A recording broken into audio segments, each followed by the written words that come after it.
Okay, naka-parking na tayo. So, andito tayo banda sa Ermita, sa Circle Ermita. So, yan, makakasamahan din natin, oh. Yan.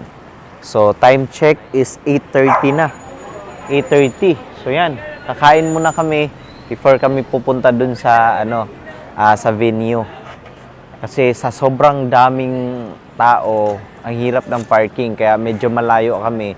Kasi dami talagang, sasakyan, daming tao talaga, mga kapatid lahat. So, yun, kakain muna tayo. Brother, gaano kalayo to doon sa venue, brother?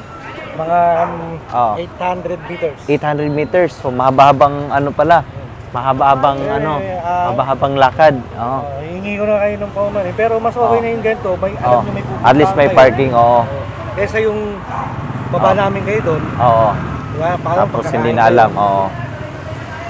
Paano ito? Iwan lang namin yung dito, tapos mamaya babalikan din namin kakain. Dito, alam nyo kung saan kayo pupunta. No? Pwede naman siguro mag-tricycle papunta doon, no? Pwede naman. Pwede naman.